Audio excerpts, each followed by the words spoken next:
My trip to Slovakia was a last-ditch effort to save the band. I had hoped that in the forest beneath the Tatra Mountains there would be some ethereal source of inspiration that would help kickstart my creativity and help keep the warriors of Perun together. I came out here looking for lyrics, but instead, I found something else. Instead, I found a village where people scream at the setting sun. I love the band. Being on stage with Tu Yang and Gustav is an indescribable feeling. But as I lay here, curled up in the darkness, searching for the slightest hint of a phone signal, I can't help but to wish I stayed home. Do not go searching for the village where people scream at the setting sun. Some questions are not meant to be answered. Some mysteries demand to remain unexplained.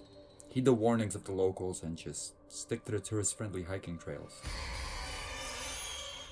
But if you do somehow stumble through the forest and end up in the village where every sunset is met with the harrowing screams of creatures beyond our comprehension, run.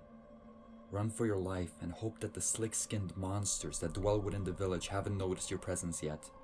Whatever you do, don't make the same mistake I did. Do not accept their invitation to supper.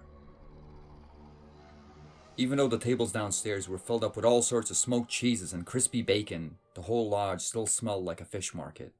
Having my nose assaulted by the stench of a rotting sea while being in the middle of a landlocked country didn't help my hangover, but the fatty food the girl in was serving definitely did.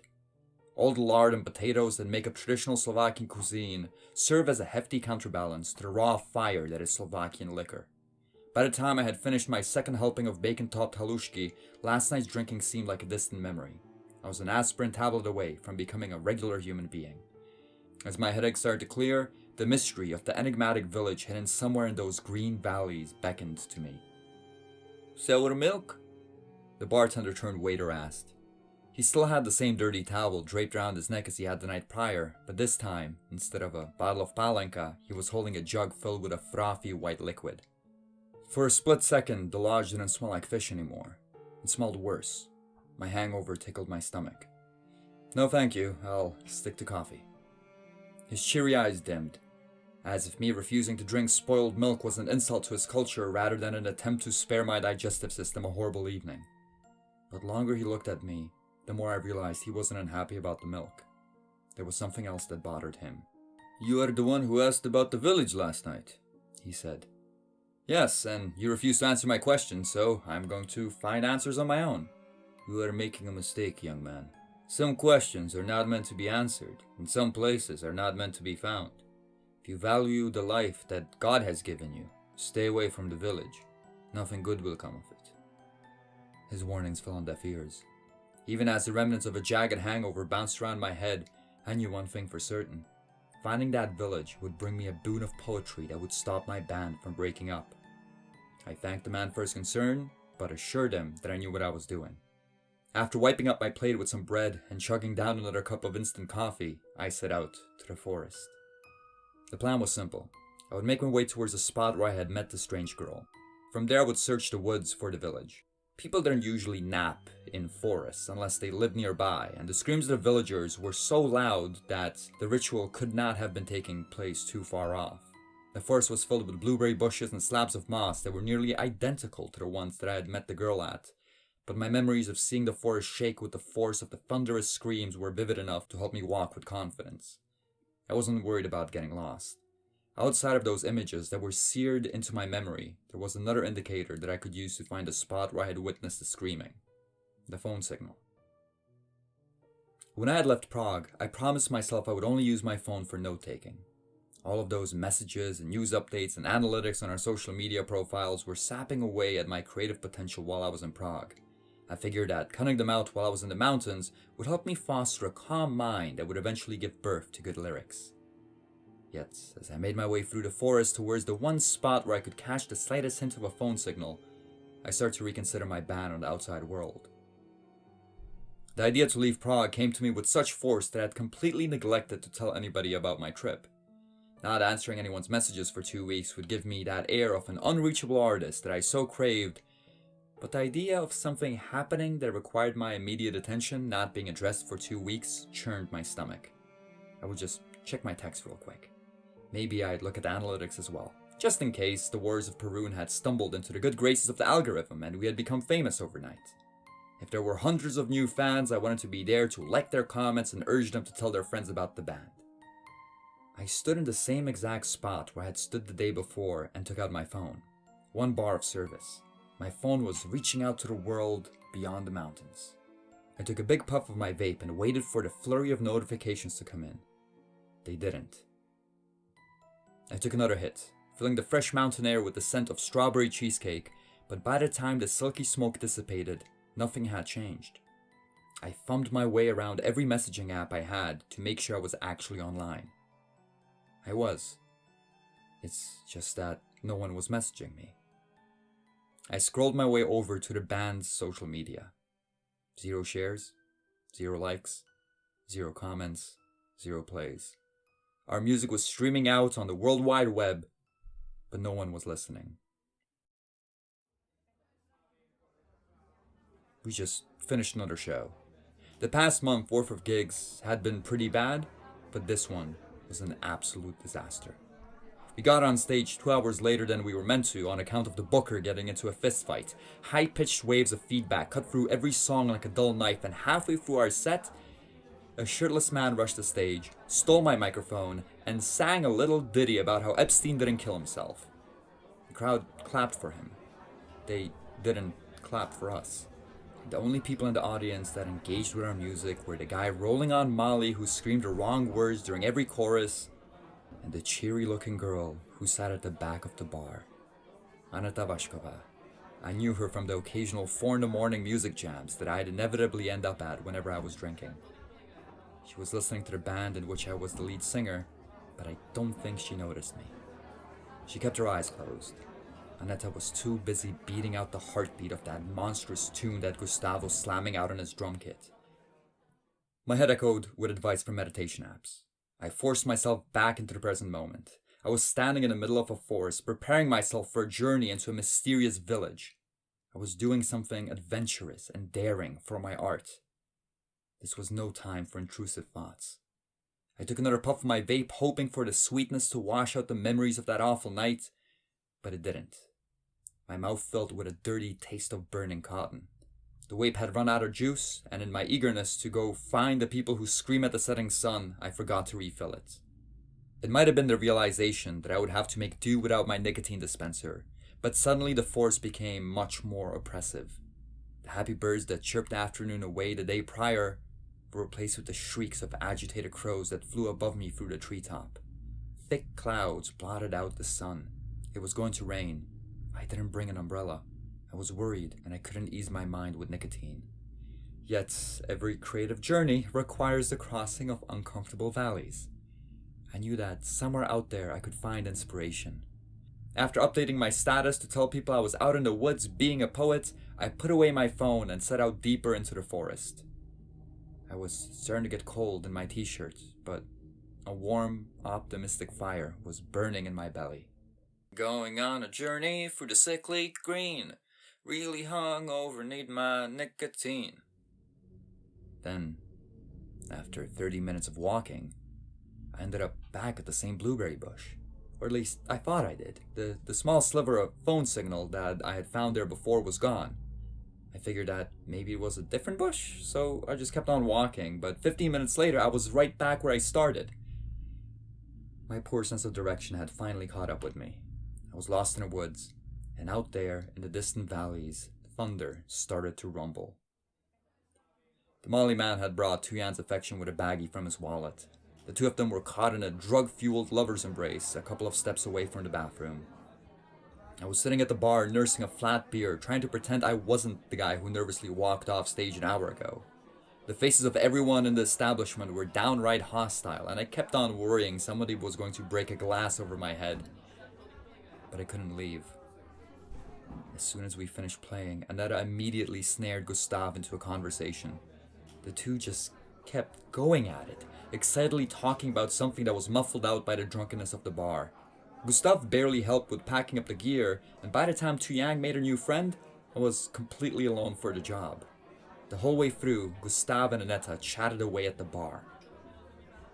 I sat there, watching them, trying not to be obvious. There was hope in me that maybe the two of them were just trying to sleep together. But it faded with every minute of their animated conversation. This wasn't the talk of two horny people trying to bang. This was the passionate exchange of two artists deciding to have a baby. It started to rain. At first the raindrops were negligible. They even felt good on my sticky, hungover skin. But by the time I reached the same blueberry bush for the third time, the water came down in heavy, cold chunks. The valley echoed with thunder. I could hear the crackling of lightning in the distance. Memories of VCRs from the 90s teaching me about thunderstorm safety reeled through my head. I wasn't meant to stand under a tree. Easier said than done in a forest.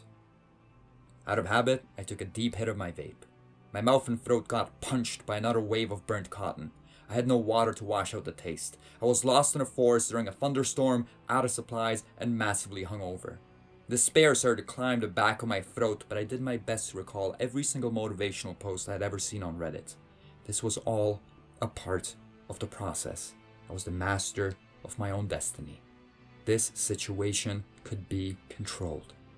It was raining, and I had a bad taste in my mouth. I stuck out my tongue and let the fresh water cleanse me of my mistakes. Thunder in the sky, and I'm drinking rain. Lost in the woods like a hail! Shards of ice came down like an artillery barrage. I tried to hide under a tree, but a crackling thunderclap scared me off. She took out her pair of headphones. She was playing Gustavo music. My bare arm sustained most of the pelts, but I could feel the hail growing harder, growing bigger. His eyes were closed. He was tapping the table. More thunder, more hail, more rain, more pain. They were going to run away together. Gustavo and Annetta were going to start their own band. I got down in the forest dirt and curled myself up into a ball. This was the end of the Warriors of Peru. I screamed.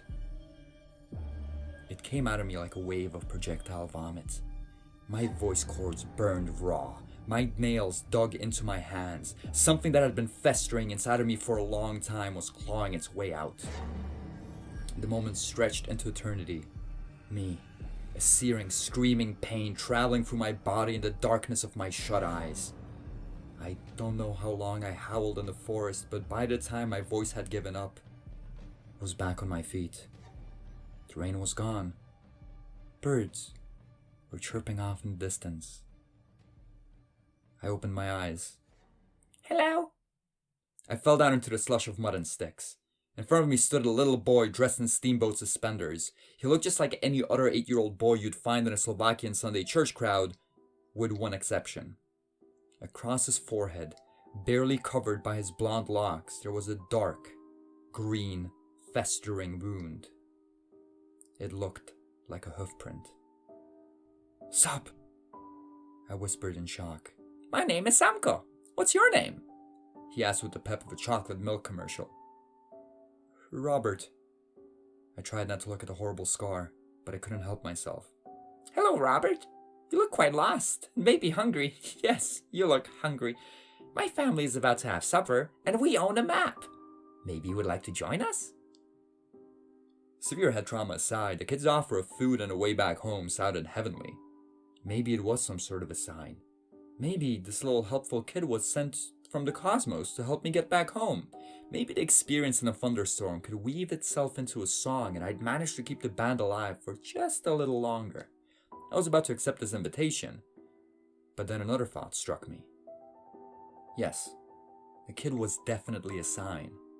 That maybe he was there to get me further from home and closer to that eldritch well of inspiration I was searching for. Samko, do you know anything about the village where people scream at the setting sun? Haha! No, he said. But I do know about having you over for supper and making sure you don't die in the woods. The kid made a strong argument. I got up and agreed to come over for supper. He grabbed my hand as if I was the child and led me through the forest to a meadow. His hands were freakishly soft. Little boy's hand, a scar I don't understand. but maybe he'll help me save my band. As we walked through the meadow, a hot afternoon sun dried my clothes. Not a single cloud in the sky. It was as if there never was a storm at all. The heavens were starting to turn a calm shade of orange as the brightest star traveled east. I figured everything was going to be fine. Yet I couldn't take my eyes off the kid's scar. There was something so odd about the dark green hue of the wound. The mark looked bad. Hell, it looked fatal. But Samko moved with the confidence of a toddler who had never scraped his knees. I needed to know. Hey, Samko, the scar you have on your forehead, how'd you get that? The kid shot me a wide smile. It wasn't until then that I realized he was missing a couple of his front teeth. One of the neighbor's cows went loose, Samko said. Does it hurt? I heard myself ask. Not anymore, he replied. Ah, look, we're here. The village was just like any other village you would find in Slovakia. Groups of small wooden cottages lined a single rural road. Farms and barns and vegetable gardens stemmed out from the humble community out towards the dark forest. The place was peaceful. Someone was sharpening a scythe. A quiet song flowed out from one of the cottage windows. A general feeling of tranquility hung around the whole settlement. Yet when Samko and me passed by one of the barns that sat on the edge of the village, a cry of panic echoed through the valley. Whatever livestock was inside of that rickety structure was seized with a sudden, indescribable terror. You like animals, Robert? Samko asked casually. He was barely audible over the shrieking of the pigs. Sure. Used to have a dog. Good. He smiled his incomplete grin. Animals don't like me very much. Makes living on a farm difficult. Maybe you can help me feed the chickens sometimes. Ooh, there's my dad. He was a mountain of a man. Even past the drab suit, you could see the body of someone who had worked the land his entire life. A jagged scar of dark jade lined the right side of his face as if someone had knocked off a piece of the man's jaw. Papa, I found him out in the woods. I've invited him over for supper. Samko's father's eyes betrayed no emotion. He simply grunted, turned around, and walked over to the chicken coop that was attached to the woodshed in their yard. The birds seemed to be anxious at his approach, and the closer he got, the more they let their anxiety be known. The chicken that Samko's father pulled out of the coop let out sounds so shrill I had to cover my ears. The man in the suit had no compassion for the writhing bird. He carried the live animal as if it was a lifeless log of wood across the yard, pressed it in my arms, took a step back, and watched. Its tiny heart beat against my fingers. Its beady eyes searched for a means of escape, but a chicken had calmed. I held the terrified bird in my hands as the man in the grey suit silently judged me. He likes animals, Samko whispered. The man smiled. His teeth were as sparse as his son's. I can see that. Welcome to our humble village, stranger. Put away the bird and come taste my woman's cooking. She was the only member of the family that didn't have obvious scars on her face, but what she lacked in gruesomeness, she made up for in the general unease she inspired. I couldn't quite put my finger on it, but there was something wrong with her. As I watched her transfer the bowls of sauerkraut and potatoes from the stove to the table, I searched her face for the source of the discomfort that I was feeling. She prepared the table in complete silence and moved with the sluggish steps of a lobotomy patient, but there was something else off about her. Her eyes. You wouldn't notice it on the first glance, but the more I looked at her pupils, the more I noticed the fading, milky quality behind them. You're lucky that my Samko has found you. Not everyone is as fortunate as you are. Misguided hikers disappear in the valley all the time. The man in the suit had become much more amicable after the chicken incident. He was all gapped smiles now. Varuna, get the man a glass of milk so that he can enjoy his dinner properly. Without a word, the woman got up from the table, went to the other room, and emerged with a glass of sour milk. The hangover that I had forgotten made itself known as I saw the drink. Could I possibly ask for a glass of water? I'm not really a sour milk type of guy. The man's eyes grew cold, but then As if he caught a glimpse of his own stony expression, he smiled again. Of course, of course. What sort of a host would I be if I didn't bring water to a thirsty guest? He got up and walked to the other room. His wife and child sat in silence with tight-lipped smiles on their faces. Here, a glass of water, he bellowed with good cheer as he emerged from the other room. Drink up, enjoy the food, and get ready for a good long rest. It is dangerous to travel through these woods at sundown, but come morning, we will take you back home and you can sing praises of our hospitality. I took the glass of water and raised it to my lips. I watched Hu Yang study the contents of her glass as if she was a detective trying to solve a murder case. The owner of the bar had given us complimentary Cuba Libres to ease the sting of a cancelled show. The audience was non-existent, and our drummer had bailed last minute because he was busy. I sipped on my charity, but Tu Yang kept on studying hers. Something wrong? Checking for powder. A gal can't be too careful, she replied. All sorts of creepy dudes out there. It was a passing thought, a glimpse of an irrelevant memory, but it still pulled my eyes towards the top of the drink. I froze. Remnants of white dust floated on the surface of the water. There were small chunks of crushed up pills resting at the bottom of my glass. I hate to be rude, I said, trying to stop my voice from shaking. But before I eat, I always like to take a couple puffs from my pipe. Would you mind if I popped outside for a quick second? His scarred face turned to cold stone. If he made any effort to hide behind a smile again, it wasn't a good one. Of course, the man in the grey suit hissed through his remaining teeth. Just make sure you don't stay out too long. Wouldn't want the food to get cold. Another helping of burnt cotton that I was too stupid to anticipate. I did my best to hold back my coughs as I peered behind a window and watched the family. They just sat there, completely void of emotion, waiting for me to come back. They were waiting to drug me. I knew I couldn't go back to the house. Whatever charade we were playing was already wearing thin. But I also knew I couldn't go back to mindlessly trudge through the forest. I had barely made it out during the daytime. Trying to find my way back to the Goral Inn under the cover of darkness would be the end of me. I sat there, crouched behind the cottage window, stuck in the same loop of indecisiveness that had plagued me so many times before during more trivial parts of my life. Was I going to risk my life out in the woods, or let myself be drugged by the strange, scarred family? I desperately hoped that a stroke of genius would produce an infallible plan to help me survive the night. But before my lackluster intellect could come up with an escape route, I was spurred into improvisation. Samko's chair creaked as he pushed himself away from the table. He walked out of the dining room. The front door cracked open. Robert! My lizard brain took control. I ducked past the window and hid in the woodshed. Curled up among the darkness of the logs, I hoped that Samko would just get hungry and go back inside. But he didn't. Robert! His childish voice was getting closer. A flurry of clucking anxiety exploded out of the chicken coops as his footsteps squished through the mud. Luckily, the birds quieted down. Samko had walked past the woodshed and out towards the forest. Robert! His voice stung with the sadness of a child who has been abandoned by his only playmate. I watched Samko through a gap in the woodshed, and for a split second, I wondered whether I was overreacting. The kid didn't look dangerous.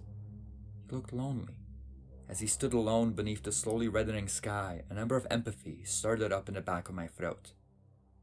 It was quickly snuffed out. Robert! He yelled my name again. But this time his voice was draped in a tenor that sounded nothing like a child.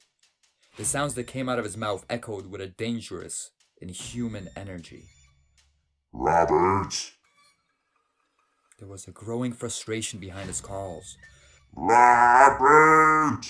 Samko stomped his little feet and let out a cry so dark, so savage, so deafening that it seemed as if the whole universe had shifted on its axis. Sawdust rained down on me from the ceiling of the woodshed as I watched the little boy's true form reveal itself. Bits of flesh peeled themselves off the back of his head like wet wallpaper. His pale skin hung out from behind the steamboat suspenders like straw on a poorly made scarecrow.